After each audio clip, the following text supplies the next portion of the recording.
Hey there, Writer Rebels. I'm here with an extra special video on an extra special day because I'm doing a collaboration with the Once Upon a Fairytale blog event. This week, I'm going to give you my 5 reasons why I love writing fairytale retellings. Then I'll give an extra video on Thursday of 5 tips on how to write fairytale retellings. So let's get started.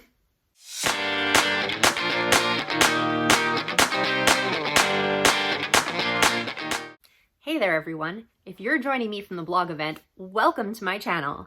If you're joining because you're a subscriber, then thank you so much for following me. If you want to be a subscriber, I would love that. So hit the subscription bar and the notification bell, and you will get an email every time I upload a new video.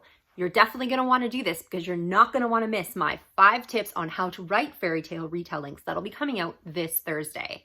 If you're not ready to subscribe yet, that's just fine. Put it in your calendar to remind you. Anyhow, let's get started.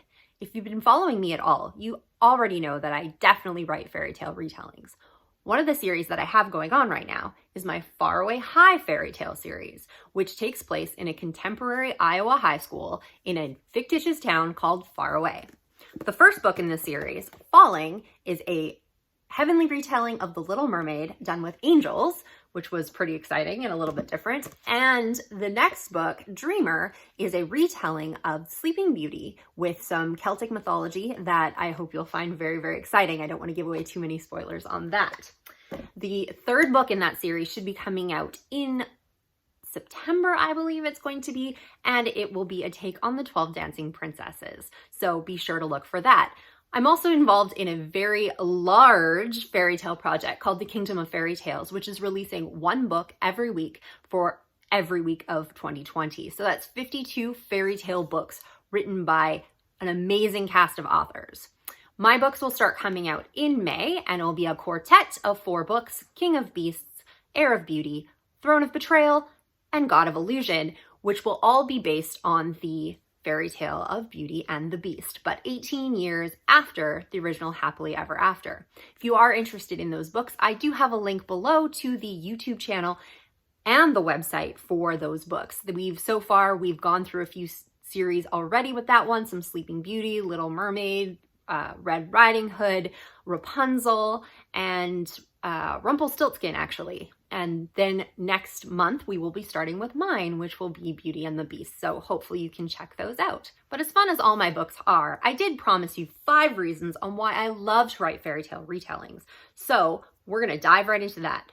Reason number 1. The reason I love to write fairytale retellings and why I think people like reading them so much is because they're familiar characters in worlds that people already know. When I started writing Falling, one of my favorite fairy tales as a kid was The Little Mermaid. By writing Falling, I was given the opportunity to work, even though I created a different world, I already had this character that I knew I loved, and I got to revisit characters like Prince Eric. Plus, I got to go back past the Disney version to the original fairy tale, where I was reminded of the fairy tales that I read as a kid, even though it was a little bit dark for a child, but the damage is done now. So I'd say that's probably my number 1 reason. Writing fairytale retellings is like completely awesome fan fiction for all the things in your childhood, which is super, super fun to do. My second reason for loving to write fairytale retellings is because you get to mess with familiar characters. Even though you loved a story as a kid, doesn't necessarily mean you didn't wish things happened a little bit differently. Or you get that sinking feeling that if I wrote this story, this is what I would do. By writing fairytale retellings, you get to do exactly that. You can change whatever it is that you want about those characters and make them your own.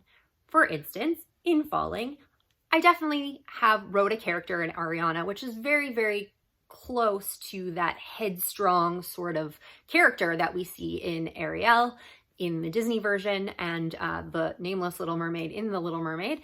However, when I wrote Dreamer, I wanted to do something different with Bria. I wanted her to be a little bit more feisty than the original. I wanted to have her a little bit more agency, and I really wanted to change it up. So if you do read Dreamer, you will see that my Sleeping Beauty propels the story a little bit more than the original story leads you to believe. Plus, you get to really mess with reader expectations. Because it is a familiar character, most people think they already know how the story goes. So when you're able to take those familiar characters and lead them down a path where they think that, oh, I totally know what's going to happen here, and then don't, that's super fun for me. Plus, it's probably one of the reasons that readers get mad at authors sometimes, but we got to have our fun somewhere. Reason number 3 that I like to write fairy tale retellings is because you get to open up readers to other stories. Like I said with The Little Mermaid, there is the Disney version that everybody is familiar with, but there's also the original version of The Little Mermaid, which has a very, very different ending and a very, very different purpose. For instance, did you know that in the original story, mermaids didn't have souls? They would live for about 300 years and then they would turn into sea foam and basically disappear into the universe. One of the reasons that the Little Mermaid wants to become human is because humans have souls and have the chance of ascending to heaven. This is one of the themes that I did bring into my book Falling, because as I said, I did write it about angels instead of mermaids. There's a lot of people out there that actually don't know the real story. So when I've told people this, a lot of them are really, really fascinated in seeing what the original fairy tale was like. And not only do you get to show readers a different version of the story, you also get to show them different stories from all around the world. There are a ton of different fairy tales out there that most of us don't know about. A lot of us go to the typicals: Cinderella, Sleeping Beauty, Little Mermaid, Beauty and the Beast, Little Red Riding Hood, all those sorts of things. But there are so many different stories in so many different cultures that we could definitely bring in and show people. One of my favorites is a Danish story called The Little Shepherdess and the English Prince. I can pretty much guarantee that almost nobody has ever heard of the story before because I have yet to find somebody who has. And maybe it goes under a different name, but it was one that I remember as a child that I really, really enjoyed. I've yet to find a way to spin it a way that I want to, but maybe one of these days I'll put that story out there and open up a whole new world for readers to see something completely different. Number 4 of why I like to write fairy tale retellings.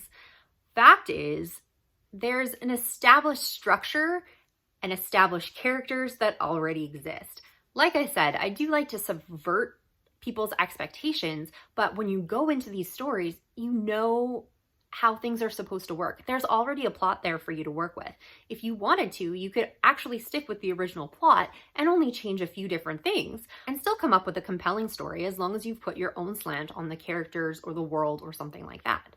Obviously, you can stay as close or as far away from the original fairy tale as you want, but it is definitely comforting as an author to go in to have a sort of structure already set up for you. You have archetypes of the characters, you kind of have an idea of who sidekicks are, how the relationships work, all of that kind of stuff. So it is definitely a confidence boost for the author to be able to write those stories. So for me, it comes a little bit easier, not saying writing is easy because it definitely isn't, but it makes it a little bit easier and a little bit more comforting for me to come into one of those projects because I don't feel like I'm starting completely from scratch because there's already a blueprint given to me that I've accumulated over time ever since I was a little kid. Now that is the best shortcut I can possibly think of. And the 5th reason I love writing retellings is because fairy tale fans are the best. I have written paranormal, I've written dystopian, and I have some amazing, amazing fans out there. But the ones that read the fairy tales, they just eat them up like crazy. They love their fairy tales. They're passionate about them. They want to talk about them.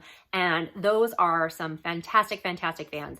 And if you ever get the opportunity to interact with fans like that, that is the biggest compliment an author can ever have. So if you love your fairy tale author, you let them know. You give them reviews, you send them that email, and let them know how much you love their stories because we love you guys, and that's why we keep writing them. Fairy tale fans are the best, and as long as they keep being as awesome as they are, I will keep writing them. So thank you very much to author SK Gregory for inviting me to the Once Upon a Fairy Tale blog event. You can definitely check out a lot of the other authors there on the blog this month. All of April will be dedicated to fairy tales, so that's very exciting. I have included that link there below. But I hope you liked my 5 reasons of why I like writing fairy tale retellings. If you're an author, please include something in the comments and tell me why you like writing fairy tale retellings if that's what you do. And if you're a reader, tell me why you love reading them.